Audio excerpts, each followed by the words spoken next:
Fenrir Darkfang here, and today I'm doing a different kind of video. I'm not gonna do a Stories of TPF, but this video series is called Know Your Cars. What I'm gonna be doing is I'm gonna be talking about the classes, about their stock loadout, taking that stock loadout as the status quo. After that, in the following videos, I'm gonna be talking about the unlockable weapons of each class, and I'm gonna compare them to the status quo that is the stock loadouts, and thus show how that changes the mechanics, the stats, and what strategy you'll have to deploy. And maybe I'm gonna be talking about how that shows in pub gameplay and competitive gameplay, depending on class, sixes and or Highlander.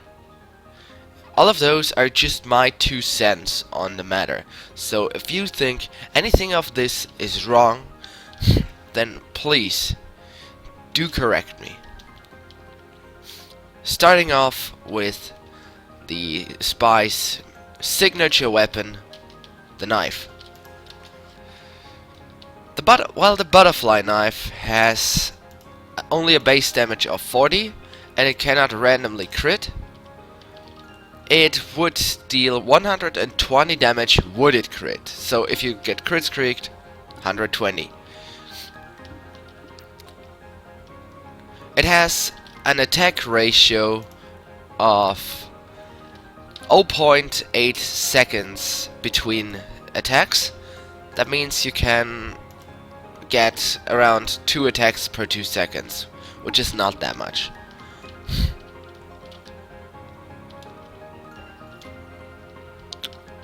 On a mini crit, the spy's knife would deal 55 damage, 54 damage. And last but not least, all of us know the spy can backstab, ranging from around here to around here. If I hop onto the enemy's head, wait a sec, you can see it's gonna be from here to here. The reason for that is the general rule of thumb that you have to think of when doing a backstab is that you have to be behind them and look at their back while looking at their general, no, not even at the back. You have to be behind their middle center line, and you have to look into their general direction in a 100-degree radius. So that here, I'm looking exactly at like this. It applies. It's a backstab, no problem.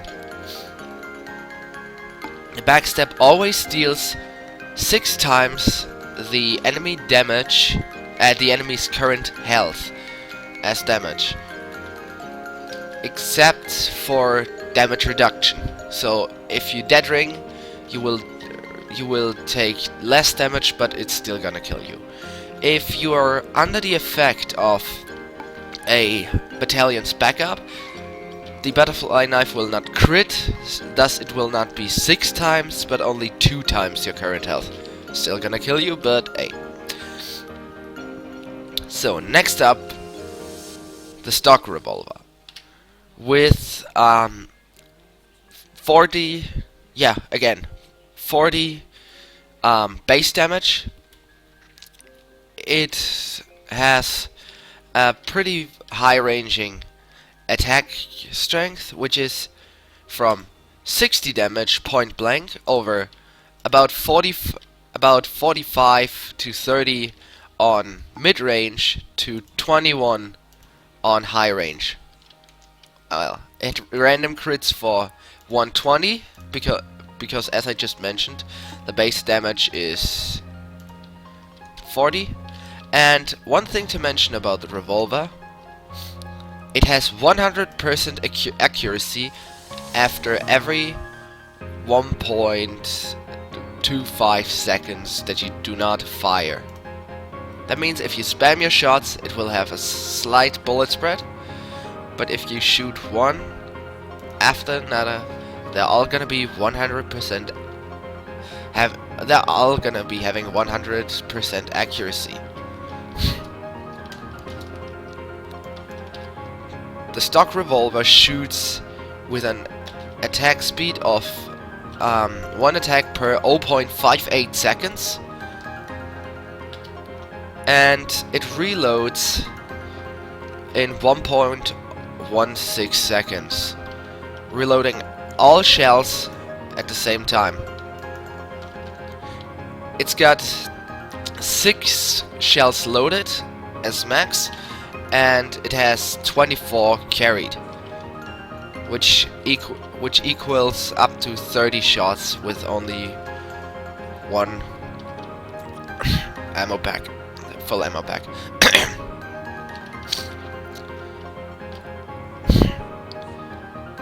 Next up, disguise kit. You can disguise as both your team and the enemy team. You can switch that by, in order to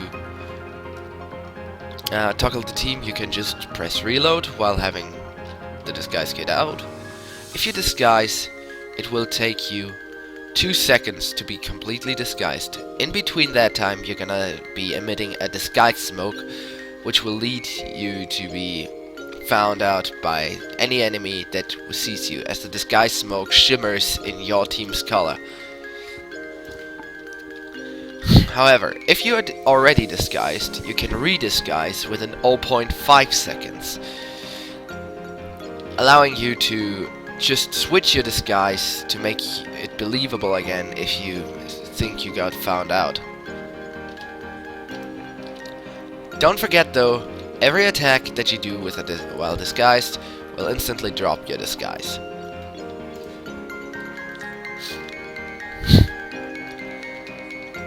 The next PDA weapon would be the Invis Watch. The stock Invis Watch has exactly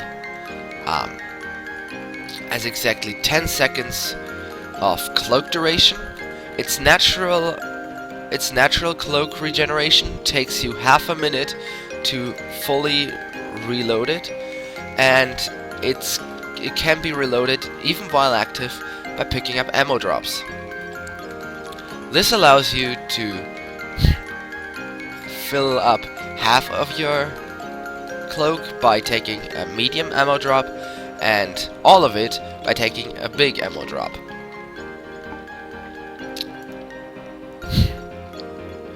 So if you know where the ammo drops are on each map, it allows you to stay invisible forever while having a good portion of mobility. The stock Invis Watch deploys a strategy that relies about keeping in movement and catching enemies off guard when it allows you to pick where you kill them.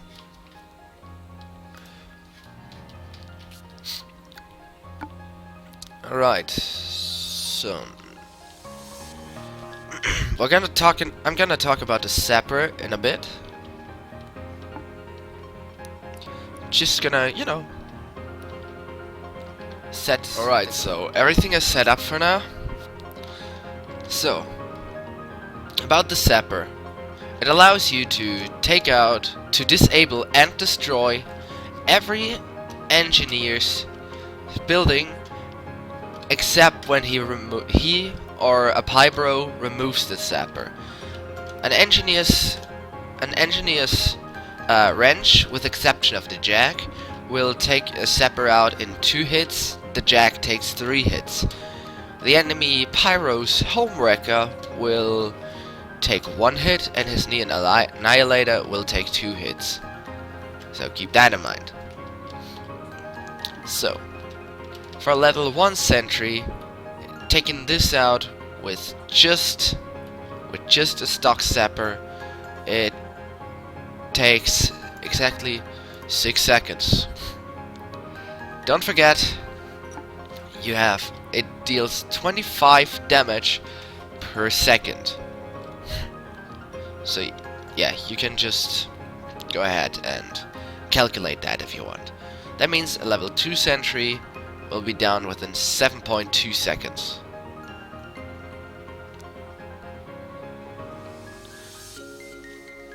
And a level 3 sentry will take 8.64 seconds.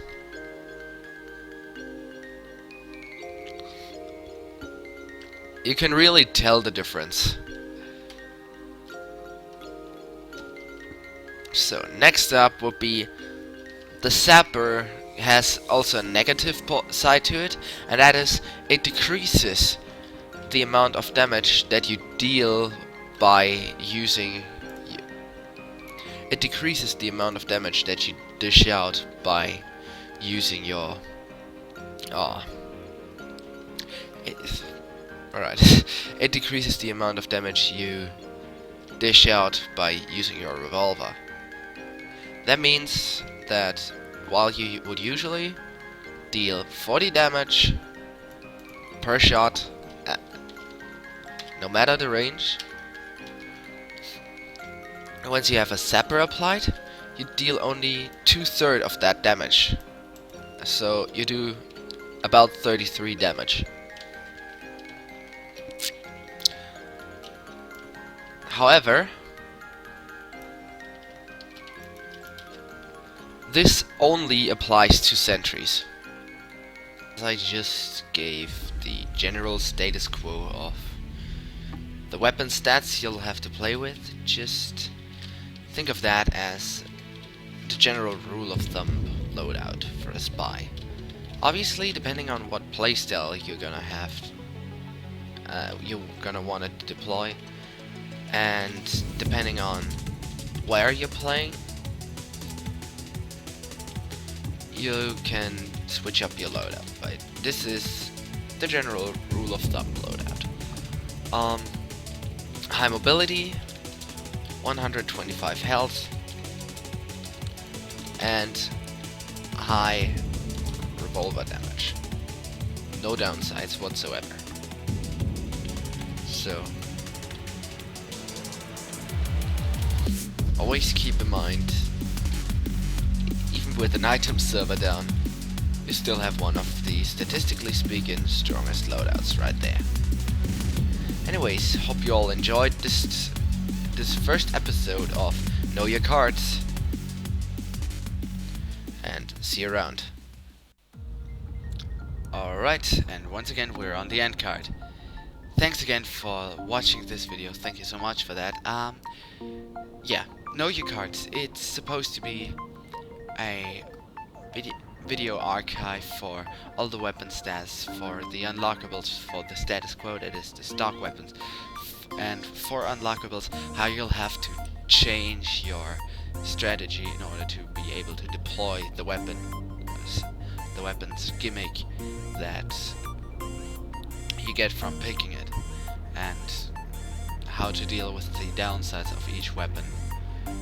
So yeah, I hope you enjoyed this video, and yes, I do know I still have to improve on that video format, but hey, been the first try, much more. I wish you all an awesome day. Stay awesome, I know you will, and if you want, check out those two gents, Jack Dapp Gaming, hosted by Dave, as well as Van Wolfbane. Both of them good friends of mine. Definitely